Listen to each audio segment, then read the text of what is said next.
Welcome back, everyone. This is Super Kelly Brothers Podcast, episode 345 for the 31st of May, 2026. My name is Sloan Kelly. My name's Jody Kelly. Yo, what's up?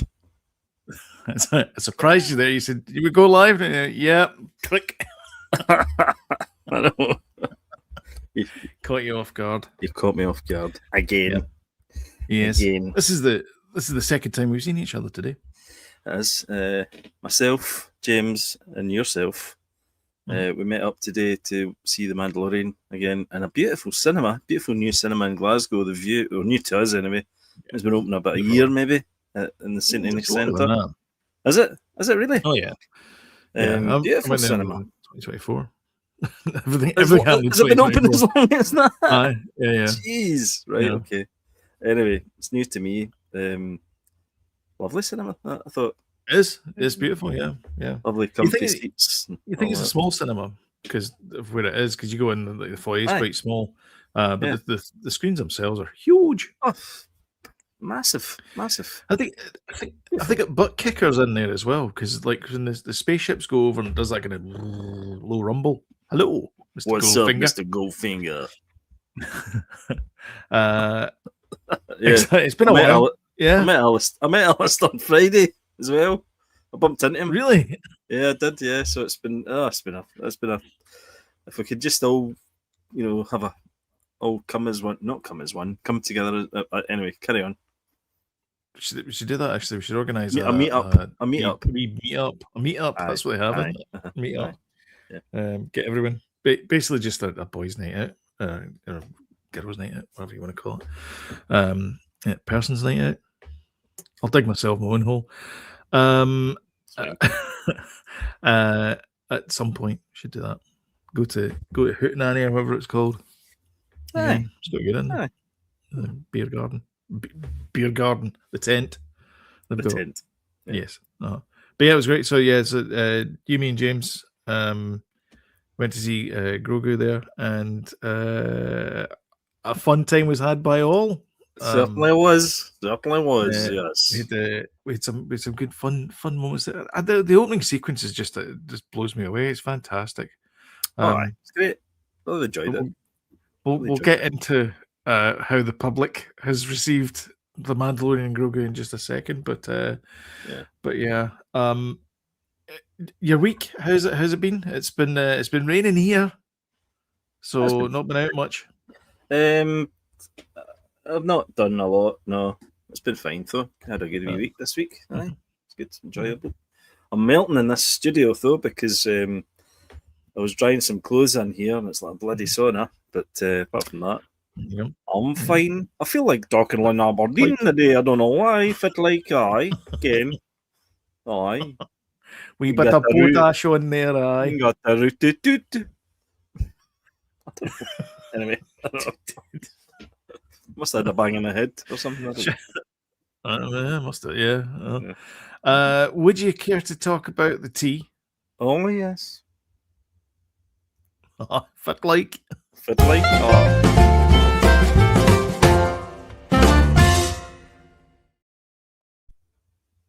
The Mandalorian and Grogu have been in the charts.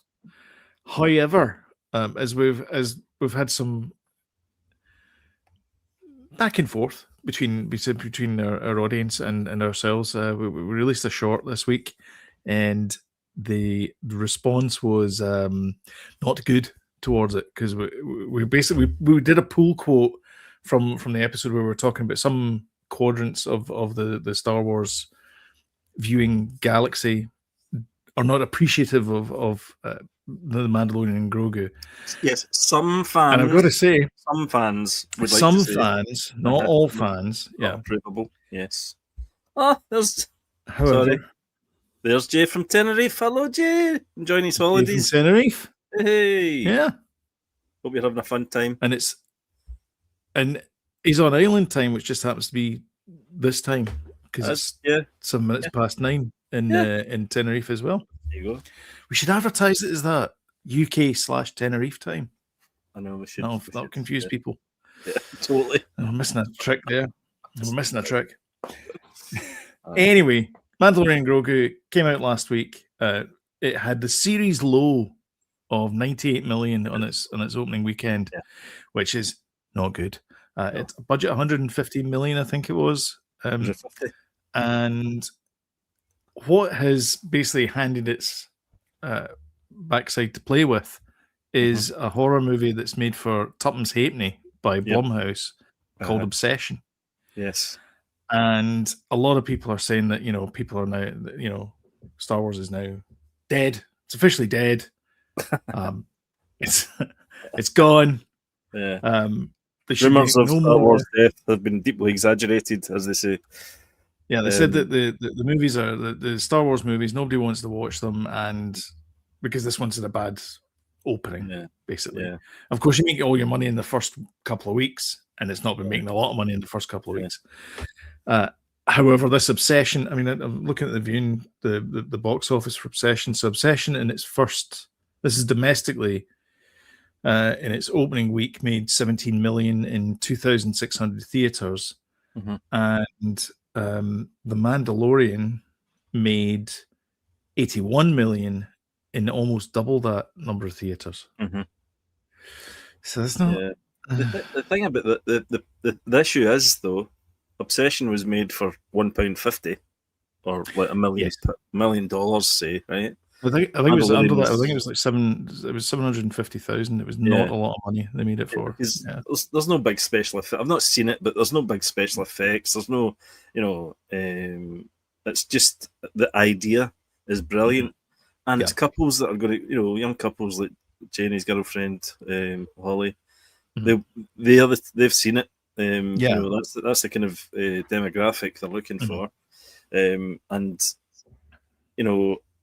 horror movies like that are made for very little, and very little budget.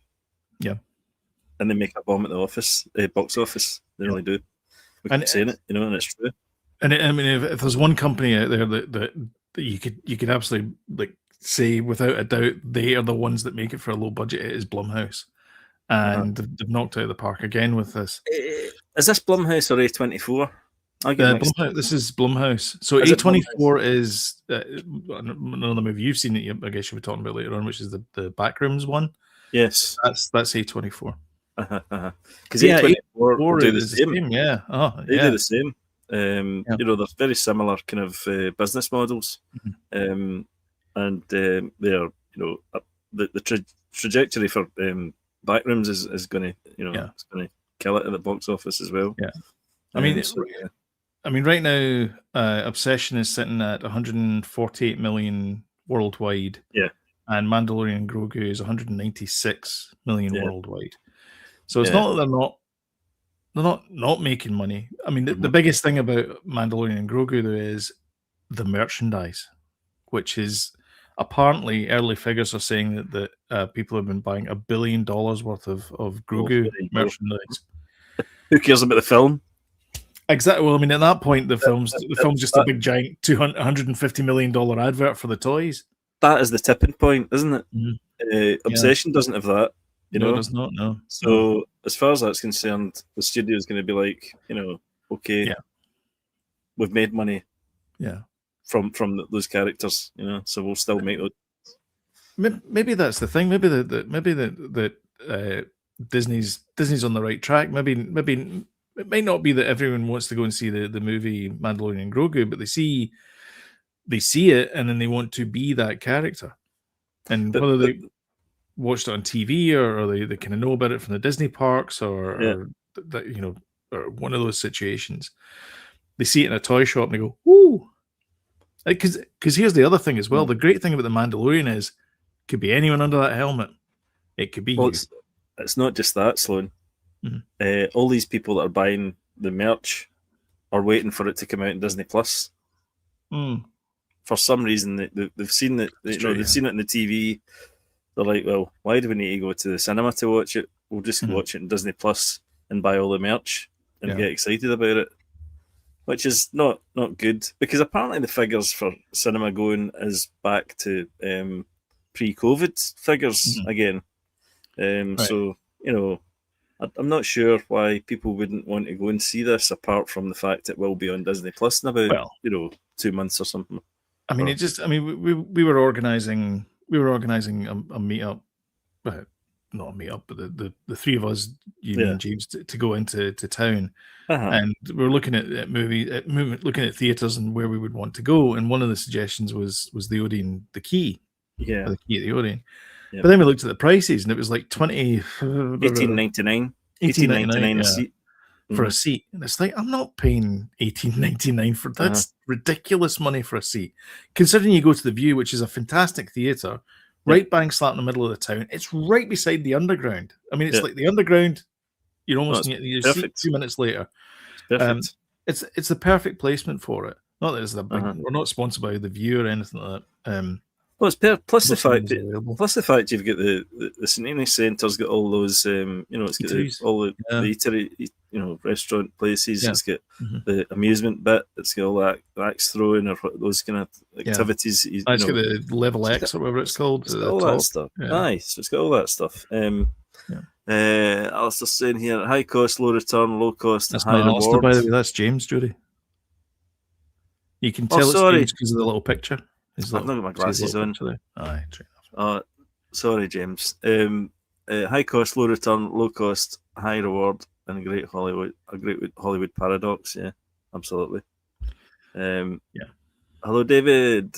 Go to Omniplex. Or go to Omniplex. What's an Omniplex? Yeah. What is that? So Omniplex is the one in Clydebank. That's the one in. So that's the. I think it's an Irish. I said it today. It's an Irish company. I'm pretty sure it's an Irish company. You can correct me if I'm wrong in the comments below. But they gutted the Clydebank cinema and then put in all the reclining seats and beds and all that kind of stuff. And it's fantastic. I don't get the beds thing either, but I'll tell you something. See the regular cinema seats they've got in there. They're better than the main. The main screen is a great screen. It's a better screen than the other cinemas, but the seats are much better in the other cinemas in the Omniplex, and they're a lot cheaper. They're like, I think it's $12.99. You can get them cheaper as well. It depends on. It's one of those like surge pricing type models they've got, but it's cheaper. David's saying that the Renfield building will be. Was Cineworld is going to be an Omniplex as well. All right, cool. So, I mean, the cinema is coming back to like in a big way to Glasgow because you get the View and you get the what's the one that was in the Everyman. Everyman, which is the sort of and it's very luxury service, luxury sort of stuff. Yeah. But that's the thing is, it's got to be. That's why cinema's losing. That's why people are waiting for. I mean, they know that in 90 days' time, Mandalorian and Grogu is going to come to Disney Plus. Well, exactly. Hoppers, which is out in the cinema 90 days ago, is already. I think this week is coming out on Disney Plus. Yeah, I think it's June 3rd. But people didn't wait for that. They did go and see that in the cinema, but then it wasn't a TV series, was it? Well. Not many people did go and see Hoppers in the cinema. That's part of the problem, no. All right. If I look at Hoppers, let me just bring it up. David says definitely Irish for the owners for Omni. Oh, it is right, yeah. Hoppers, 434 million people. 434 million worldwide. That's okay. It's fine, but it's not, $1 billion. It's not. Not every movie needs to make $1 billion, though. No. Well, it does if it costs $1 million to, 300 million to make. That never cost 300 million to make. I don't know how much it cost. I mean, how much is John Hamm these days? Oh, it's expensive. Tuppence halfpenny. I wouldn't want to hire him, but I'm not Disney. Imagine not getting an invite to movies.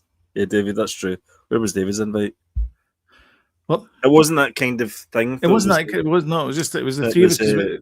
In fact, the three of us haven't been together for 2 years. I think is the last time we all got together as a unit, as a one. As a threesome.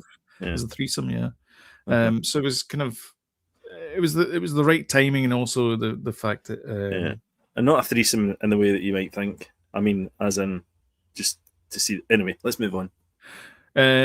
Hoppers cost 150 million to produce, so it needed to make at least double that.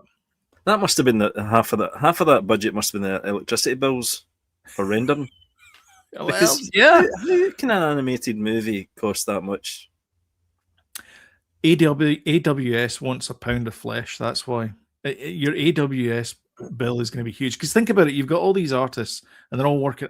Again, I'm not entirely sure how their workflow is, but imagine you're working on a scene and it's 2 minutes long, and it's got several edits inside that 2 minutes.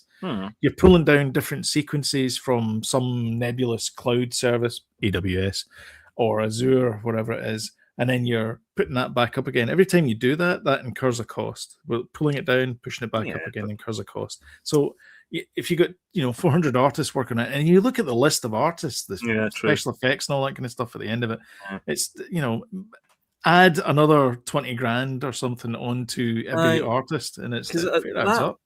That Hoppers movie is much more sort of what Avatar should have been, cartoony than sort of what Avatar should have been. More cartoony than the Toy Story, even I would say. Yes. The sort of effects in Toy Story 4 were like the rain at the start of that and all that. It's very realistic looking, but Hoppers is very much definitely a cartoon.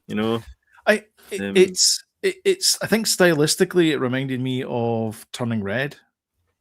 Yeah, exactly. It's Turning Red and it's Luca. That artist. I think it's the same artist. I just went that. Luca just I lost this. Yeah, I quite like Luca. James, hello James.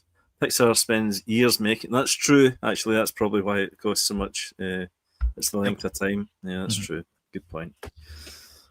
Yeah, and you got all the. I mean, there's all the stuff that happens behind the scenes. There's the pre-visualization stuff. There's the story blocks and. Well, if we're talking about that, though, I hate to think what the new Spider-Verse movie is going to cost, because that has been years in the making. The third one. Yeah. Yeah. If we're going by how long it takes. Yeah. Jeez, will we ever see it? I think it'll be next year. I think it's next year. It's out. This is part 2 of the second one, isn't it? Aye. Why didn't they just make a third one? Why didn't they just? You need to catch up. I need to watch it. Aye. Plus the fact they were filming it back to back, but I think did the writers' strike and things like that affect it? Maybe. Stuff. I don't know. We've not got this in our stories, so we've not. Not that we do research right enough, but we've not looked at research. Too much. Anyway. So getting back to the original thing about Mandalorian Grogu and obsession and things like that. Part of the thing is that 27% of the opening weekend audience was under 25. Right. Compared to for The Last Jedi, it was 37% was under 25, which implies that it's you, me, and James that are going to see Mandalorian and Grogu, and not you, me, and James's kids going to see Mandalorian and Grogu. And that's part of the problem, is the fact that the audience might be aging out, which is a problem for Disney because not many people are then going to they need to capture the young people, which is why maybe television works in that case, because they've got projects like The Skeleton Crew, which I hope gets a second season because I thought it was really good. It was good.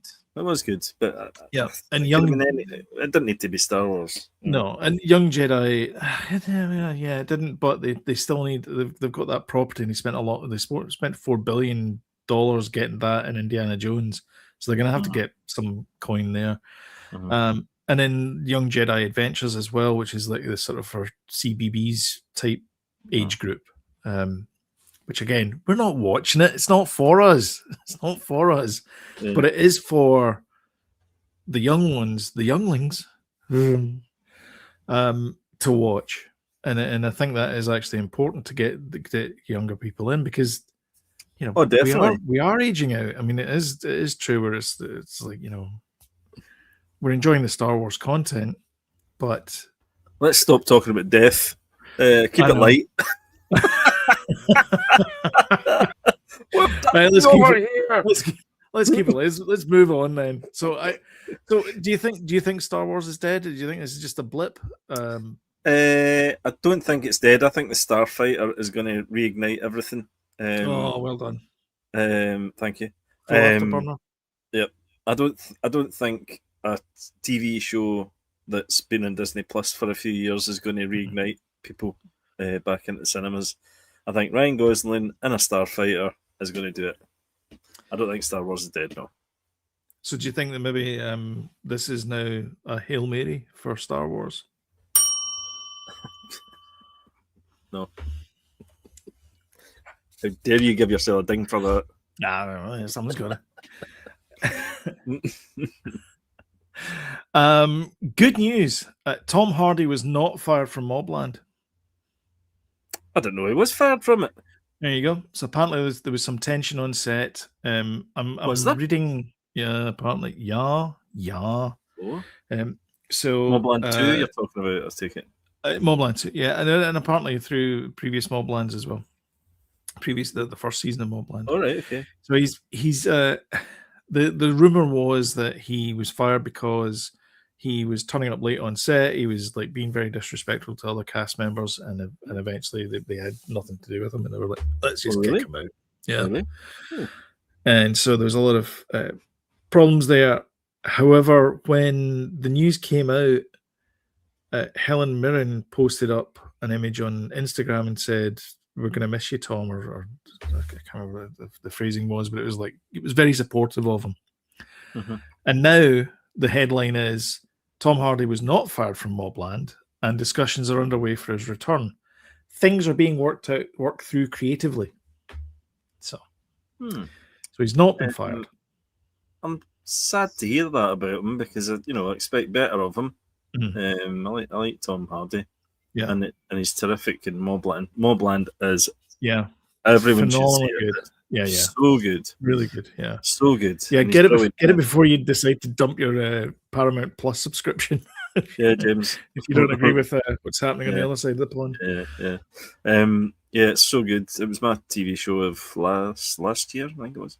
Or year before. Yeah. Last year. 2025.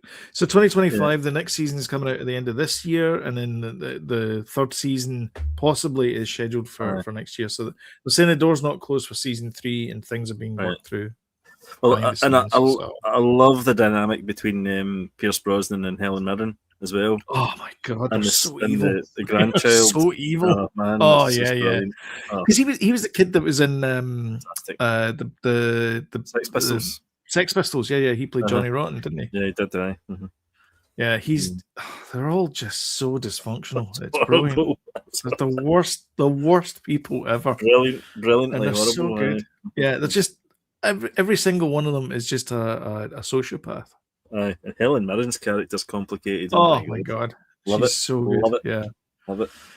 Yeah, but anyway, so this comes on the news as well. So I'm reading Patrick Stewart's "Make It So," which is his autobiography, and I haven't got anywhere near the Star Trek stuff. I'm almost halfway through, and he's not even he hasn't even left repertory theatre at this point. He's a bit of a ladies' man, was he not?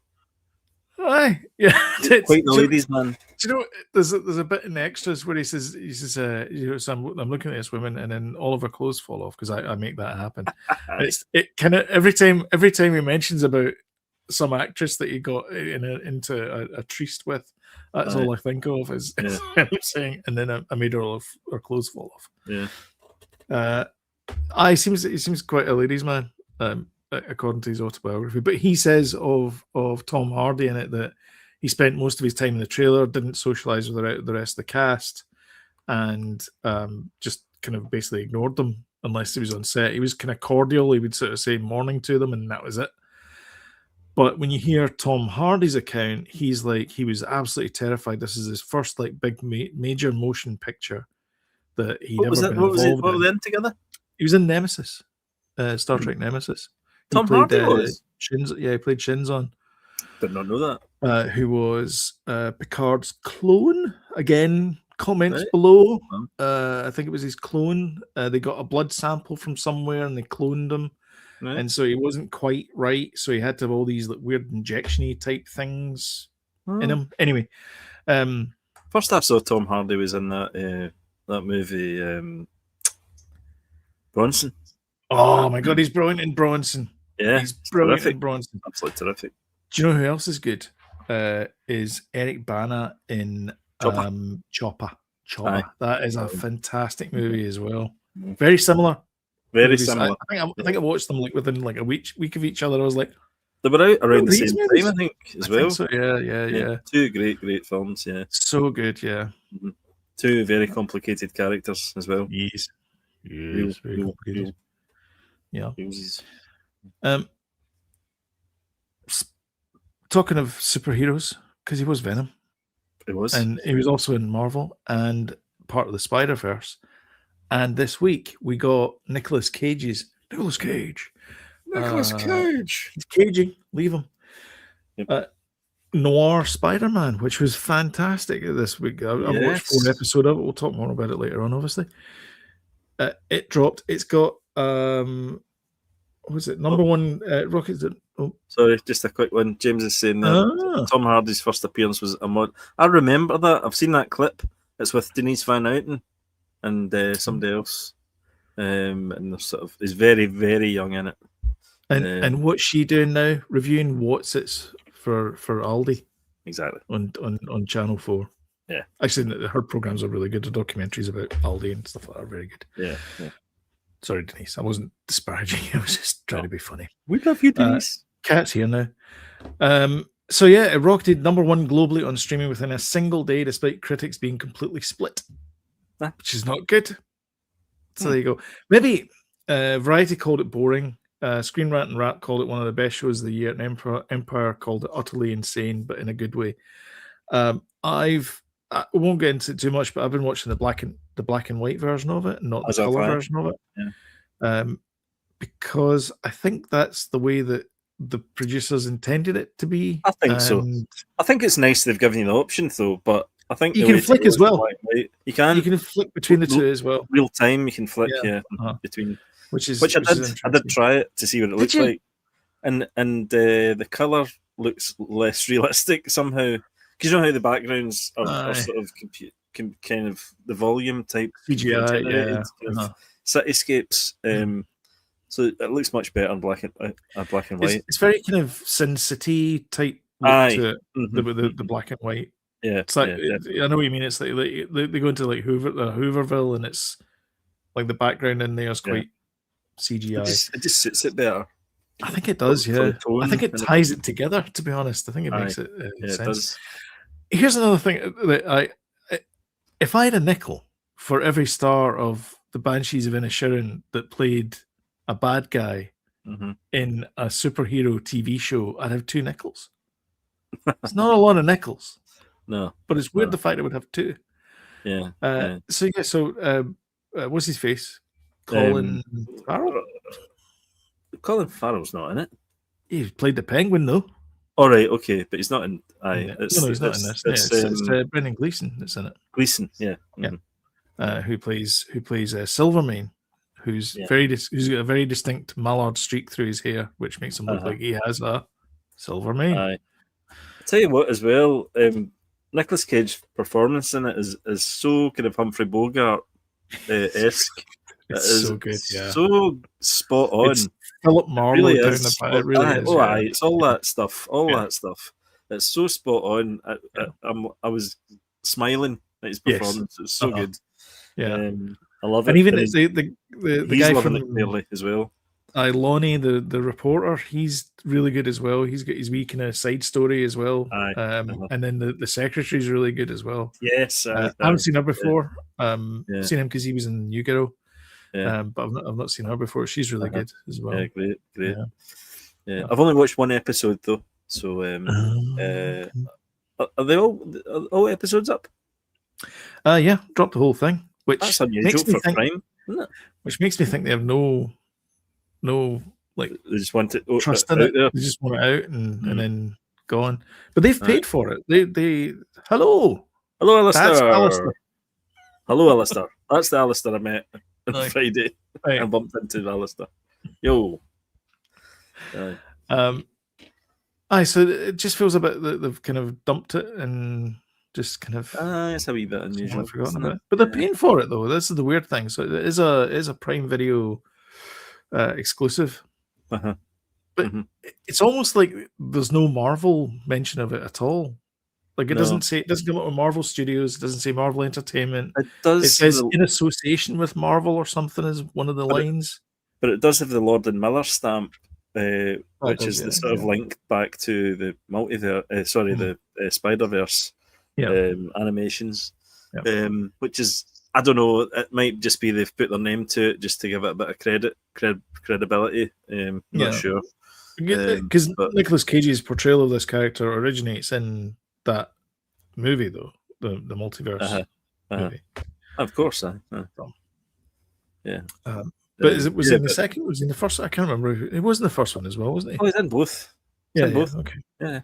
Yeah. It's been a while since I can't remember seeing the first one. So probably actually, I'm going to watch them again. I don't know if I can find them anywhere because they kind of move around different streaming platforms, but I'll maybe try and dig it out somewhere.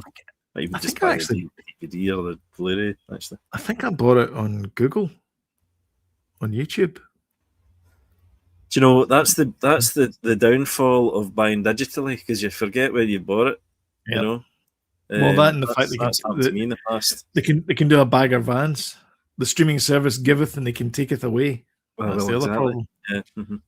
Because if you move to a country that doesn't have that license, then you lose it. Yeah. Which is not good. Let's all buy Blu-rays, guys. Yeah. Let's all buy them. Yep. Yeah. I'm going to buy those 2 movies in Blu-ray, I think. Yeah. I've got a few Blu-rays. You've got a few. You've been going to charity shops and getting a few Blu-rays. And also physical media as well. Yay! Yes, we've been listening to Boards of Canada this week as well on the album. Yeah, Boards of Canada. Yeah, I got my copy Friday.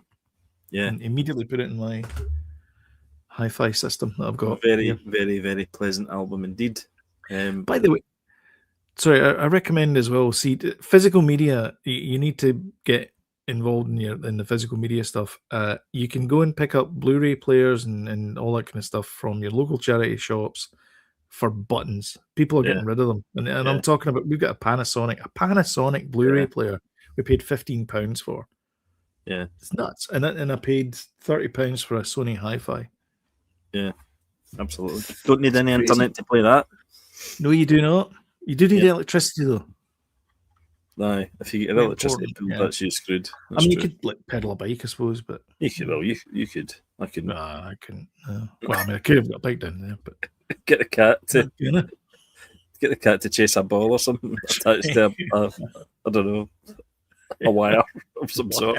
I don't know. And then our last story. Our last story. I was talking about Backrooms earlier on there.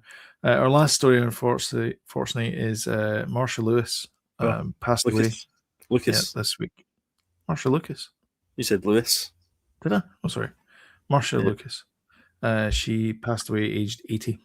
You'd find Genesis up. Listen, don't you talk about my Genesis like that. I'll tell you something I found the other day there. My copy of The Wall. Oh, did you? Yes. Alistair is saying, I've now bought around 50 CDs since New Year. Since New Year? Yeah. Second hand. Wow, that's a hell of a lot. I went to the best one is there's a place there's the Salvation Army in Renfrew. Right. If you go into it's beside the company store. I don't know if you know the company store. I don't really know Renfrew that well. Anyway, so if you just do Salvation Army Renfrew, it'll probably come up. But it's like an industrial estate beside the bridge, and you go in there, and it's like an entire like shelving unit of Blu-rays, DVDs, and 2 of CDs. And you just leaf through them. What you should also do is go to sort of areas that have got a bit of money. So when you go to the charity shops, they've got right fancy clothes and fancy music taste. You know? Yep. Yeah. Otherwise, you're going to get bloody, Daniel O'Donnell. I'll tell you something. If you go to we went to St Bernardo's in Clydebank, and I was checking out the book section. There's an awful lot of Jamie Oliver books in the book section in there. Not a lot else. And then you go, and it's all And there's the King's Speech and DVD. Yeah. A dozen of those. Yeah. That's Do it. you know how many Susan Boyle CDs I've got to leaf through? Susan Boyle. Aye. God.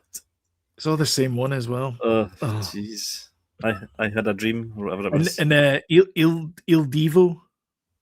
Oh, who buys these things?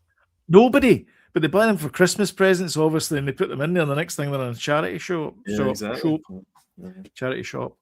Yep. Anyway, sorry. We digress. Aye. I don't know how we got from there to Marcia Lucas, but never mind. It was James.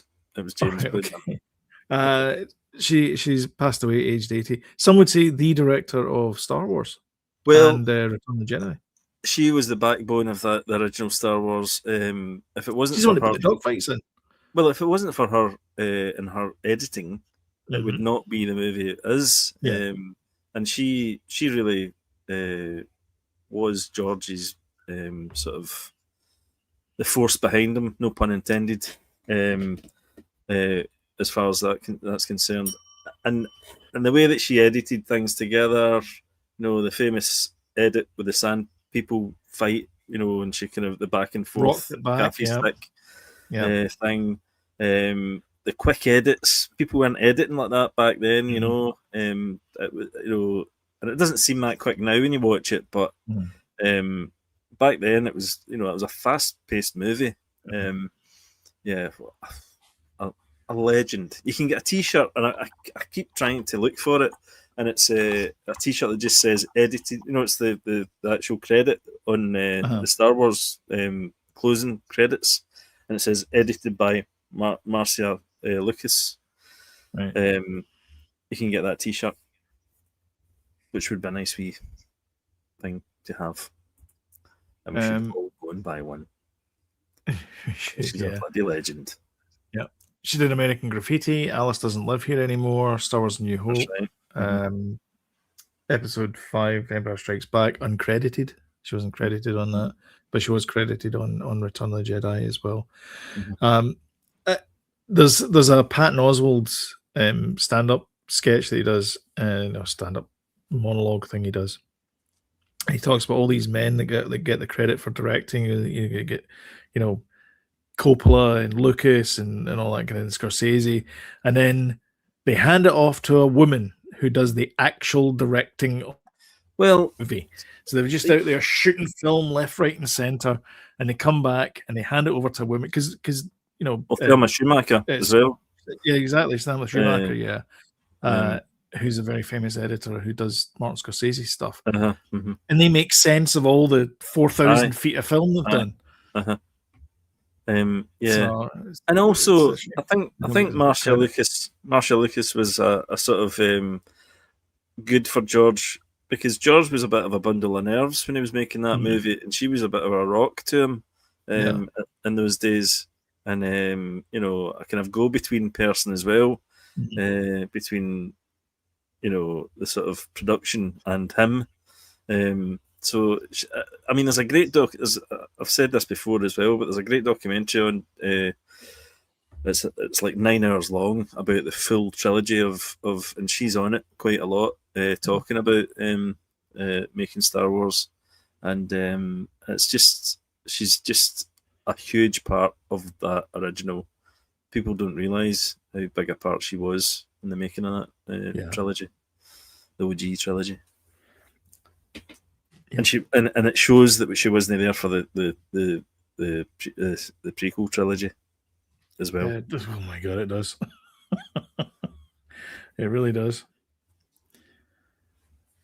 But anyway, so I was, I was. Did you see? I was looking something up, and it wasn't right. I was looking something up, and it wasn't right. Text the wife. Text the wife. Get me out of here.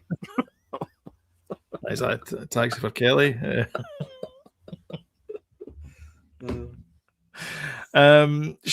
Shall we talk about what you're watching? Yeah.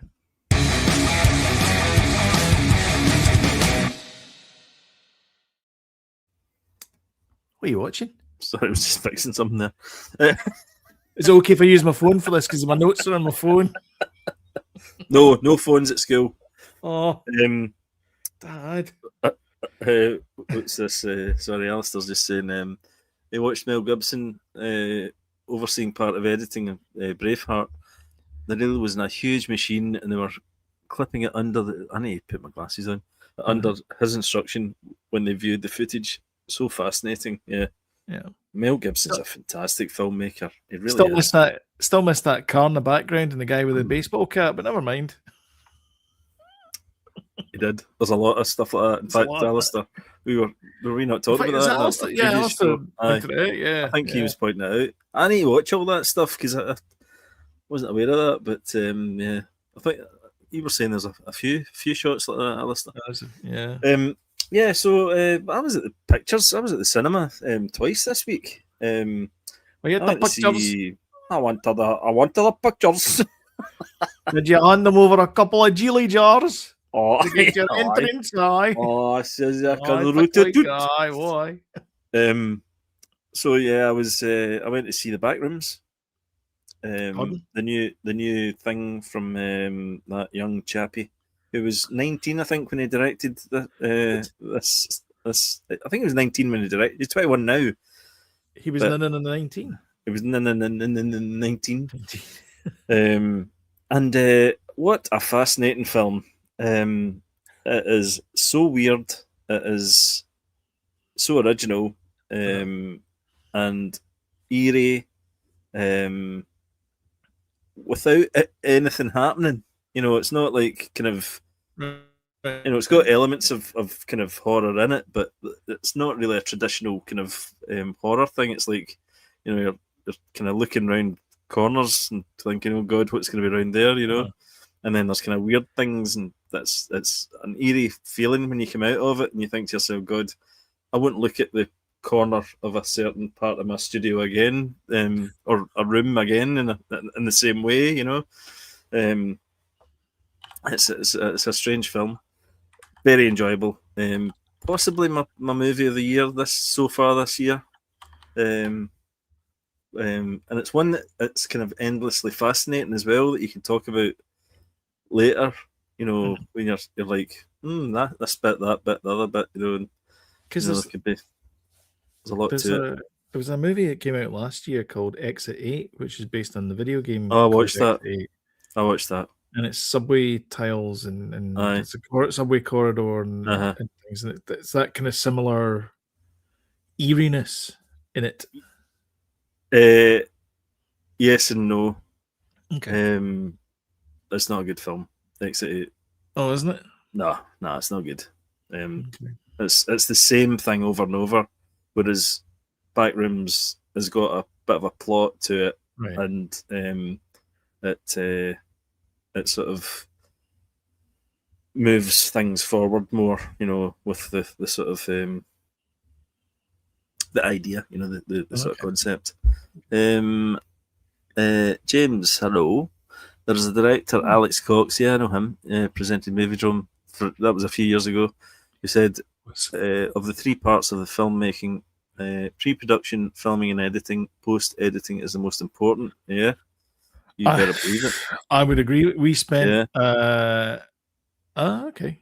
You saw Exit 8, I remember that. Yeah, we had a nothing much was explained. No. We did a wee kind of mini documentary about you for your 50th birthday called Big Red Flag, and we spent a week, I think, arguing about one sequence in a short film. Not arguing about a sequence, but we're going back and forth on how much can we cut out of it, because it needed to be like tighter and tighter and tighter and tighter and tighter. Well, it was supposed to be, I think, 10 minutes, and we got it down to a minute and a half. It was supposed to be a kind of movie length, but we wanted it to kind of clip along, and for it to clip along, there was a lot of kind of stuff that we and that particular scene you're talking about get heavily edited. And I think we did a good job, actually. Yeah, that's a deep cut, James. Moviedrome. I remember that, Alex Cox, and it was always a strange film. It'd be like a David Cronenberg movie, or a sort of David Lynch, or a what? What? I was just thinking of the director's called David. That was all. All right, okay. Or a Jimmy Lynch film. Jimmy Lynch. Wait, what? What? Was he not a comedian? Barry Lynch. No, was it Barry? No, it wasn't Barry. Was he Lynch. not? He was a boxer, was he not? Anyway, so I've been getting through the Burrows on Netflix. It's okay. I mean, it's not setting my world alight at all, but it's ticking along. That's all I can say about it. That's a good shout, actually, James. Sorry, you're still talking about that, but I'm not sorry you're talking about it. I'm sorry I'm not picking up on it. Oh, Andromeda Strain, that's a great movie. Yeah, they were great. Andromeda Strain, was that not remade? Or am I getting mixed up? Was that Andromeda Man? Omega Man, am I thinking of? Omega Man, that was definitely remade. That was I Am Legend. Yeah. I'm getting mixed up. Andromeda Strain's Michael Crichton book. Right, okay. Okay, right. Yeah, so what was I saying there? The Burrows. Oh, the Burrows, aye, it's okay. It's it ticks along. It's all right. I don't think I've watched much else this week apart from Mando again. We watched Mando again. Thoroughly enjoyed it. Yeah. Thoroughly enjoyed it again. Yeah. And even that slow part, in the sort of the swamps of Jabba's palace, it wasn't that slow this time. We knew what to expect. No. I always find that watching something, a particular Star Wars film, when you're getting in there with, I get in there quite tense, hoping it to be good. And so the second time I see it, it's much more of a relief, Yeah. Mm-hmm. So anyway, yeah. I've probably watched more than that, but this week I can't remember.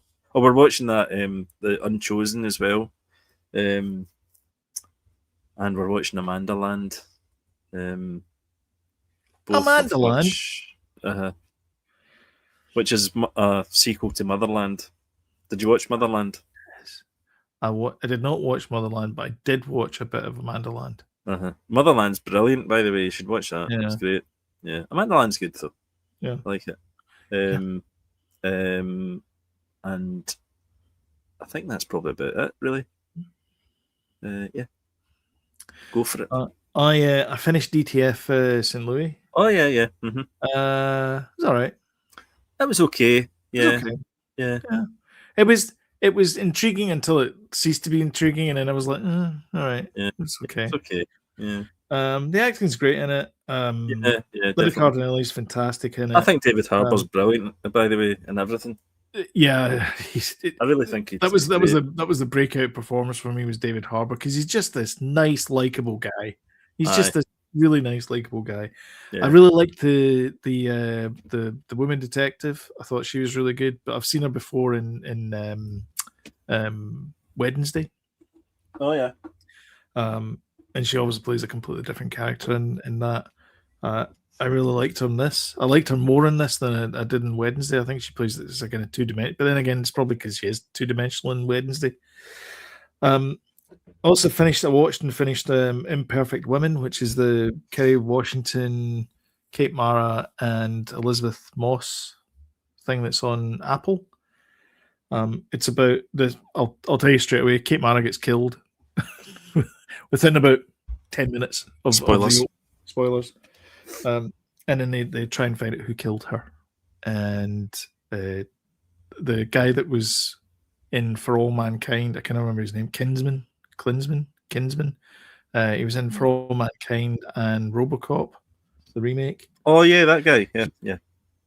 Corey Stoll's in it as well. He's really good in it. He's in Peacemaker. I think the main cast are great. Yes, he is. He plays Flag. Yes, you're right. He plays Flag. Yeah. Well, he's in Suicide Squad. Yes. Yes, he's in Suicide Squad. The main cast are fantastic. They're all really good in it. It feels a bit like a Harlan Corbin show. Oh, you like a bit of him? But I do like a bit of Harlan Corbin, so it kind of ticked a few of the boxes there. If I'm going to be picky about it, about DTF, I actually preferred this to DTF. I thought they did a better job. I think the mystery was a bit kind of not as satisfying. They sort of pull the carpet, DTF. don't they? Halfway through DTF, Yeah, a little bit. Yeah, It's a little bit like not Glass Onion, the other one, the Knives Out. You know, Knives Out. Yeah, they could have shown their hand midway through. Yeah, and it doesn't even what because I stupidly watched a sequence. I watched the fifth episode before I watched anything else. That didn't really hurt the show, I don't think. But I watched the Crash, which is a documentary about this girl who was driving a car with two of her friends in it, and she just headed straight to a building and didn't stop. 100 mile an hour straight into a building, and it sort of deconstructs what happened there. It's okay. Apparently there's like another 2 documentaries you need to watch on top of that because this one doesn't tell the full story. So Star Wars, you need to read a book and watch a cartoon. Exactly. Yeah. And read the In-Flight magazine from 27 years ago that George Lucas wrote an article for. Aye, yeah, that kind of stuff. Right, okay. Aye, and it's buried in the basement of Lucasfilm behind a door that says "Beware of the Tiger." For our Friday night movie, we watched Star Wars Episode 3, Revenge of the Sith. We started watching it on Disney Plus. And why was that? What was the purpose there? Sam wanted to watch Star Wars movie. All right. that was it. Fair enough. The purpose of it. So we started watching it, and our internet went, one of those ones. And so we're like, and I was like, wait a minute, we've got this in Blu-ray. Why are we watching it on here anyway?